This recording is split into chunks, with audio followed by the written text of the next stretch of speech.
Good evening and welcome back to our show, Women to Women. I'm Carol Paz, your hostess, and as we always promise, we have a very special lady with us tonight that I'm going to introduce in just a moment. But first, I'd like to thank our sponsors for the first half of the show. Villa Basque Deli and Cafe, home of Pete's famous Basque chorizo, made right here on the premises, and it is delicious. Villa Basque. We'd also like to thank Carpa Nevada LLC, importer of fine Portuguese olive oils, aged balsamic vinegar, and international health teas. And finally, but certainly not least, carsonnow.org. When you want to know what's happening here in Carson City, it is carsonnow.org 24/7. Remember that name, carsonnow.org. And it's a pleasure to welcome Stacy Woodbury. Stacy, thank you so much for being with me on the program. It's a pleasure to have you. Thank you, Carol. It's a pleasure to be here. You're welcome. You're welcome. Okay, Stacy, we know that you are here for actually two purposes: to represent your husband, Jason, who will be running for district attorney here in Carson City. Is that correct? That's correct. But you also are probably his strongest asset. And in talking with you just a while before the show, you're a very gifted lady by yourself, and you're very involved in the community, which makes a double impact on listeners, viewers, and voters. So let's get to know you a little bit, Stacy, okay? Where were you born? Where did you grow up? Well, I was actually born in Indiana, but my parents... Ohio Buckeye.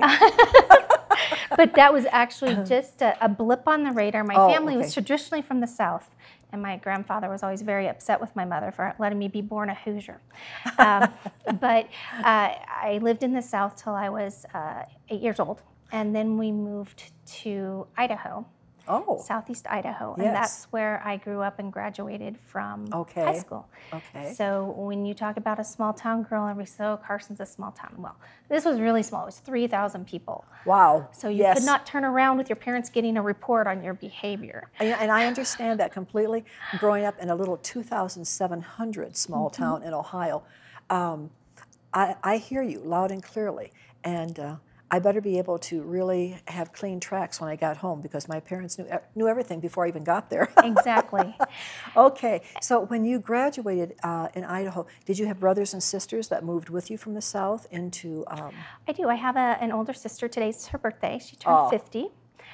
She actually spent many years in Southern California and moved here in 2008. I went from Idaho to Arizona and went to college and graduate school there and worked there as well, and ended up moving here 18 years ago. That would have been in 1996. And the funny thing was, then my parents came here in 2000 after I had a grandbaby, and then my sister came here in 2008, and so now my whole family's here, which is really nice. And you know, I don't think that's by coincidence. I don't think it's by accident. I'm always a firm believer that things happen for a reason. And what a neat thing to have happen. One of the least things you would expect. Yeah, and it's almost like being in a small town again, because everybody's around me, because for many years I wasn't around my family. My sister was in Southern California, my parents were in Arizona, and I moved here, so it's nice to be back by family. Well, when you graduated from college, what had you majored in, or what were your interests? I had my major was in public relations. I got a bachelor in public relations with a minor in broadcasting. But what really kind of changed my life was my last semester of school. I did an internship for the Arizona State Senate. And as a legislative intern, you get completely immersed in the political process. I worked in our Senate on the Health, Welfare, Aging, and Environment Committee. We helped staff the committee. We did summaries of bills, helped prepare amendments. When constituents wrote into their legislators, we would try to see if we could help resolve their problems with state agencies or whatever was going on. And it really felt like I was doing something. I was able to get involved and sink my teeth in and help make a difference in people's lives. And really getting grassroots experience by, well, you're a communicator, okay? That was where one of your talents apparently was there inside of you. And so it's a very special feeling, isn't it, Stacy, when you realize that your life can have purpose, and it does have purpose. Very much so. I have been, ever since then, working around the legislative process, first in Arizona early in my career. And then when I moved here, my first job was at the Legislative Council Bureau. And then I have worked in several different state agencies as an administrator. Okay, how did you meet Jason? How did I meet Jason? Okay, so back, gosh, about 12 years ago, when I was the executive director of the State Ethics Commission, I would go around and give training classes on the state ethics laws to city government officials, local county government officials, state government officials, state employees. And so I went to Mesquite. The prosecuting attorneys association was having their annual training session for prosecutors statewide. And at that time, Jason was a prosecutor in the Carson City District Attorney's Office. And I went and did a presentation on ethics law. And so we kind of talked a little bit after that. And when we got back to Carson, he called me a few times asking questions about however his situations he was legal, right? Yeah, with city employees since he was working in the district attorney's office. So we came to know each other, and it was just weird how life just keeps throwing things at you, and we would run into each other here or there. And finally, a few years later, we went out on a date, and I think it just never stopped. It clicked. That's wonderful. That's wonderful. Well, which says a great deal about his respect for your thinking, for your the type of work that could really be not only available but very helpful to him as a wife, as a partner. Okay, and you must have also been interested and respected his line of work as well. Prosecuting attorney is a tough job. It is a tough job, and he comes from that. His father was a district attorney in Elko County for many years, so it's kind of something that he saw while he was in his formative years, and knew that was what he wanted to do. Now, do you have children?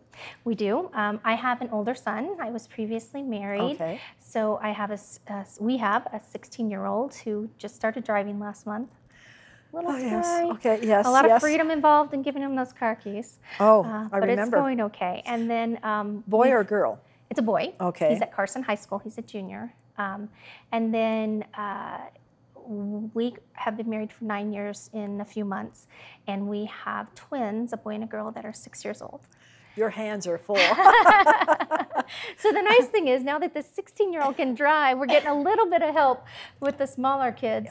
It's a lot to juggle 2 professional careers and young kids, and even before my son Noah turned 16, to get everybody to where they need to be and still be able to spend time as a family. And I think we're solidly recognizing that family time, it just simply can't be replaced by a cell phone or by a telephone or by a television or any kind of screen. It's time that is very special, and it's a communication time, or can be. And if it's not paid attention to, we can quickly become separated from each other as family members. Absolutely. The twins are in first grade, and when we went to back to school night with the teacher, the first thing she said was, the most important thing you can do for your child this year is give them your time. And give them your attention so they can retell you what they're learning and read to you. And so they know that they have some of your attention, because as you probably know, between first and third grade, they have to be a proficient reader and learn some of those critical thinking skills. Otherwise, they will just continue to fall behind in life. And how do they learn those skills except through great conversation at home, whether you're at the supper table or before bedtime, or they're taking their bath, or it's that conversation that goes back and forth that keeps those little minds ticking and clicking away. It's very, very important for progression. I was going to ask you, your 16-year-old Noah, does he show an interest in the legal system? You know, he was talking about it. He's actually in the ROTC program at Carson High. He's very interested in the military, and he had talked about perhaps becoming a JAG, which is a Judge Advocate General, which is one way to become a lawyer. Congressman Mark Amodei, for instance, was a JAG early in his career before he transitioned into the private sector, and I think a candidate for Attorney General right now was a Okay. JAG, and Okay. I know a number of people who went that route. So it's possible, but he's very much into military, and I think it's going to be. Does he hear a lot of conversation between you and Jason at home in terms of ethics and politics, or just politics? You know, you work bipartisan, I'm sure, in many respects. You're trying to pull cooperation together, and it's really an environment right now that seems to be quite divisive. People have almost kind of shut their minds in some respects to conversation. I mean, you're entitled to your opinion, I'm entitled to my opinion, and let's find out what it is, but on a level that everybody can benefit from. I learn more about you and vice versa. So do your children hear a lot of that back and forth between you and Jason? They really do, and in fact, Noah has been serving on 2 state boards since he was about 12, that the governor appointed him to. Wow. As youth members. He's on the Juvenile Justice Commission and the Bicycle and Pedestrian Advisory Board. So early on, he took an interest in politics with Mom's Job, and heard about political issues, and people were surprised that this young man who was 8 years old would come in and be quite conversant on an issue. And I think even the little ones are getting that way too, because now that Noah's 16, he will come up to me and say, hey, did you see what happened on this? Or did you hear about what happened in Scotland? That kind of stuff. And it's so he really keeps up with the news. Yes. Excellent. Yeah. Excellent. Just from the conversation, there's a lot that's been invested in your son, Noah. By various peoples, by various circumstances. And he looks very much as if he could become a future leader. I think that's possible. Okay, well, it's going to be very important that you let us know, what is it about Jason, your husband, okay, that's going to make him, in your mind, experienced mind, okay, well-educated mind. Why is he an opportunity for the voters this coming election? Okay, what's on the line here? And you certainly don't come across as any kind of a negative person whatsoever. So you're used to competition, you are used to a demanding schedule, and what is it that Jason is going to be able to provide as, if he wins this election, as a prosecuting attorney, district attorney for Carson City, okay? And we're going to come back to that in the second half, so we have a good conversation going. So don't go away. We're going to find out who Jason Woodbury is in the eyes of his wife, okay? That's always good to know. Be right back. Apex SCF provides cutting-edge, hands-on training that effectively addresses today's threats of violence. The Apex Stay Alive course teaches proven methods for personal protection and attack countermeasures that can be applied in any environment. In your home, at the workplace, or on campus, Apex will teach you the necessary skills to stay alive, including how to recognize and react to an active shooter scenario. If you knew you had to fight for your life tomorrow, would you train today? Contact us now to sign up for a class in your region.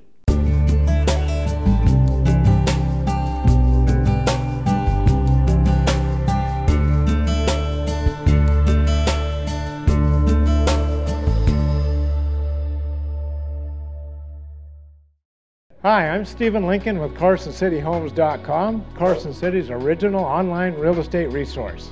At CarsonCityHomes.com, you get effective and easy-to-use tools to help you select your next home today. With our easy-to-use website, you can search listings throughout Northern Nevada and narrow the results by selecting every facet, quirk, and quality you desire. Visit CarsonCityHomes.com. Come to the Carson Horseshoe Club for fun and friendly service. Play your favorite games. Join our Players Club, where you get cash for points plus food comps and enjoy casual dining in our Lucky Horse Grill. Get it all in the heart of downtown Carson City at the family-owned, local favorite Carson Horseshoe Club. I was 36, wanted to do something that was boldly different. We sold our house, drove west with the idea that we were going to be in the wine industry. We lived in a teepee for 2 months. I mean, if you're going to do something, why not do it with your whole heart? It's that creative outlet of being able to make something, and make something that comes from the land. Bank of the West said, we have complete faith in your brand. Don't do anything to compromise it. Banks don't say things like that. Come into Villa Basque Deli and Cafe right here in Carson City, Nevada. Discover fine Portuguese extra virgin olive oils, vintage balsamic vinegars, and a wide assortment of international health teas provided by distributor Carpa Nevada LLC. In addition to these terrific items, Villa Basque is also the home of Pete's famous Basque chorizo, handmade on the premises from Pete's secret family recipe. Satisfy your culinary curiosities. Don't delay. Welcome back to our show, Women to Women. We're here with Stacy Woodbury, and we're going to learn from her very shortly just why she thinks her husband Jason is the perfect candidate on the upcoming elections for Carson City. But first, I'd like to thank our sponsors for the second half. Dr. Kent Gabriel, MD, noted plastic surgeon. His specialty is microsurgery of the hands, and he practices right here in Carson City. We'd also like to thank the Carson Horseshoe Club, located in the historic district right here in our city. If you're thinking about having a luncheon special or breakfast special, why not drop in and see their newly renovated dining room? And we'd also like to thank Bank of the West. It is customer friendly. When you walk in, they know your name. So remember that, Bank of the West. All right, let's return to Stacy. And Stacy, thank you again for being with us. It's a pleasure. So we have a very important election coming up, right? Yeah, absolutely. All right. And Jason, your husband, is among those candidates running for a very important position here in Carson City, which is? The district attorney. Right. And for a lot of our viewers, they may not be familiar. What's the difference between a prosecuting attorney, a district attorney, a defense attorney? What does a district attorney have on his agenda? What is his job outline? The district attorney serves the city in two different distinct ways. First of all, he is the legal counsel for the Board of Supervisors and the city manager and the city government. And the second role is to prosecute crimes that are committed against citizens here in Carson City. So those are two kind of distinct areas in which they practice, and a different set of skills that go into those. You can be someone that's prosecuted cases for a long time, but you've never handled a civil matter, or you can be someone that has maybe never worked in the DA's office, but you've spent a lot of time in the community in family law and maybe defense law. And I think a good candidate is someone that has practice in the private sector and experience as a prosecutor. Okay, so Jason's background that he brings to this election is exactly what? When he graduated from law school, which was where? He grew up in Elko. Okay. And he went to UNR and got his undergraduate degree in political science. He got his Juris Doctor degree, which is his law degree from the University of Utah. And right out of law school, he came to Carson City, where he clerked for then Judge John Griffin, who was on the bench many years in Carson City. And subsequent to completing that clerkship, he was offered a job by Noel Waters, who was the district attorney at that time. Okay. So he served around 5 years, I think, in the district attorney's office, and that would have been about the time that, that I had met him. And then he decided to go into private practice, and he's been in private practice for a little over 10 years now.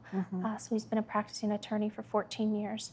So when he was at the DA's office, he started his years there as a prosecutor. And then towards the end of his career, spent some time in the civil division as well. So he's worked both of those sides of the district attorney's office. And then in the last 10 years, he has done some criminal defense law, but a lot of a contractual litigation where there's two parties or two companies that don't disagree. He's done some election law issues where they want to put something on the ballot and it gets challenged, and how does that come out? He represented Dean Heller when he had a contested primary election when he first ran for Congress. So he's had a broad range of experience that I think makes him a well-rounded attorney, which I think is what you want when someone's supposed to be giving a civil representation and a legal representation. That's right. Now, if I were to ask you to describe Jason in 3 adjectives, what would those be? I would say he's very thoughtful. And I mean that actually in 2 ways, thoughtful as a husband, but thoughtful into how he comes to a decision. Okay.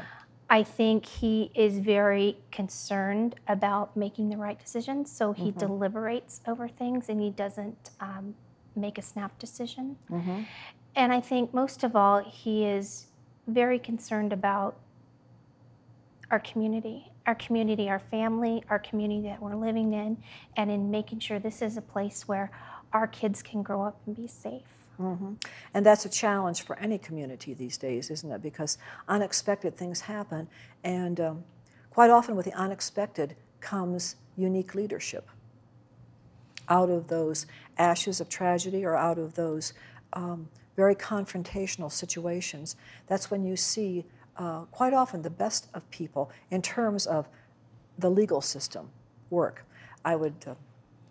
I've been involved in some of those personally, and I was always, like sometimes you hold your breath, but ultimately it seemed that the system did work, but it took time. And sometimes it does take time for justice to occur. Yes. What kind of a father is he? He is an awesome father. We started dating when my older son Noah was 6, and now the twins are 6. So we've kind of gone full spectrum from him coming in to being a stepfather to a 6-year-old and getting through those early teen years, which can be awkward and frustrating. Yes. And now we're kind of back to 6, which I think is a fun age. And he is so good with the kids. He will play pretend. He will say, let's sit down and read. Very encouraging, because even though they're twins, they're a boy and a girl, and they learn differently, they think differently, and amazing to see how people react to those differences, and he's very good with them. And when parents recognize that sons do think differently than daughters, boys, brothers think differently than their sisters, okay? So many issues. It's amazing. We have to recognize it and deal with it. So coming down the road, what does your husband see as some, perhaps 1 or 2 major concerns that he has just for the city of Carson that we're going to be probably dealing with? The first thing that he's very concerned about is that he had kind of thought about maybe running for district attorney, coming from a father who had been one in Elko. Just it wasn't time. 8 years ago, we were just getting married, and 4 years ago, the kids were just little. As he's been kind of sitting around thinking about it for the last 4 years, he became very concerned to see that there was a lot of turnover in the district attorney's office, and they have 21 positions, and over 40 people have cycled through those. And as a practitioner of law in Carson, he's seen that kind of hurts cases and hurts people. It costs more to train people continually. You don't get that depth of experience that comes with staying somewhere. And he thinks that that's just not perhaps serving Carson City as best as it could. Instability. And so he is really wants to come and provide some continuity to that office. And how do you do that? My husband's a team builder. I have met many people who have practiced with him from when he was at the DA's office to currently now, have worked with him in a courtroom. He has a great demeanor.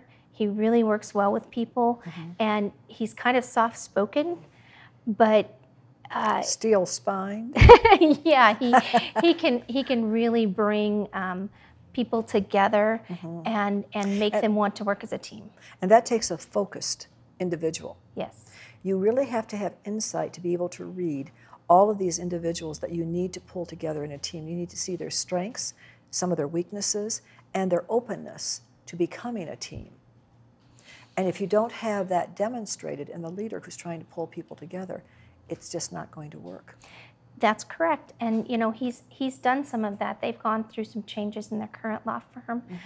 Growing pains, got big, then kind of backed off big a little, and he's had that kind of experience. And he's been a supervising attorney in the law firm, and he's really learned to help blend together people's strengths and weaknesses and keep them growing along that track of things that they excel at and they enjoy.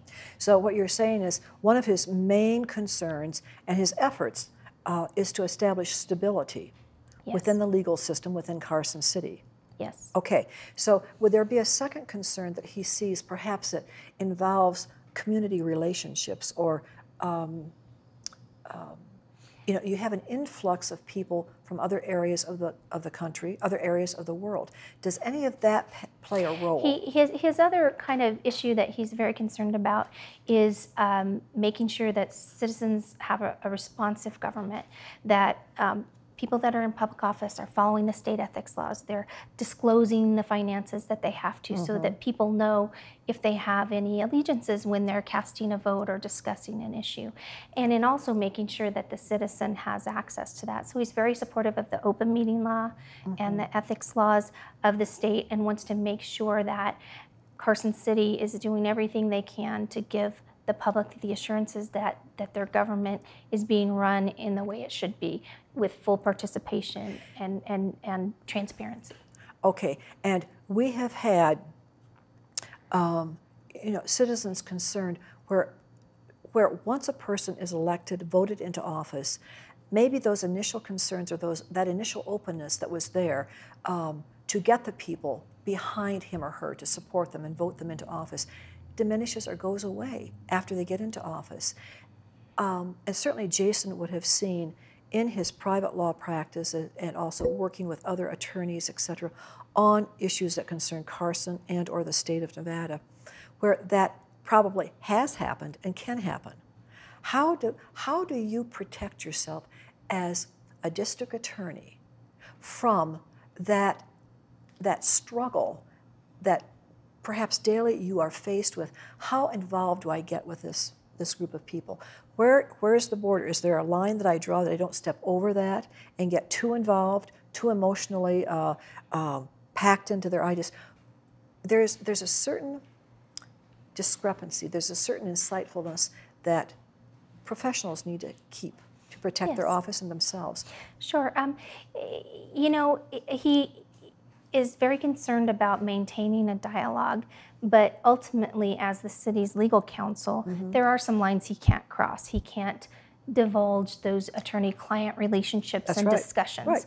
And so in the practice of law, he's learned how to draw that line to where if there's ways to work with people, he's been willing to work with people and negotiate. Ultimately, you get to a point where if there's no more negotiation to be had, you have to draw that line. But he's very good at helping to lead that kind of a discussion and come up with a consensus that people can walk away from and feel like maybe they didn't get everything that they wanted, but somebody listened to them. Okay, so he's really basing this run on a lot of experience. Yes. Okay, and that experience makes so much difference. Perhaps it makes most of the difference, if not all, when it comes to the communication that he will have to have between the public and his office, the public and himself as an attorney, personally. Yes. Where do you fit into this? I think we've always been successful in being able to share our frustrations without revealing anything that we couldn't reveal. We're very good. Say that again, please. Occasionally, you have an issue that you're working on that's sensitive. And when you're an attorney, you're bound by attorney-client privilege. I worked for a while in the governor's office here. We worked on some very important issues that you couldn't discuss necessarily. That's right. But we've always been very good at coming home in the evening and talking about our frustrations and encouraging each other. Without divulging what you should divulge. Exactly. Okay.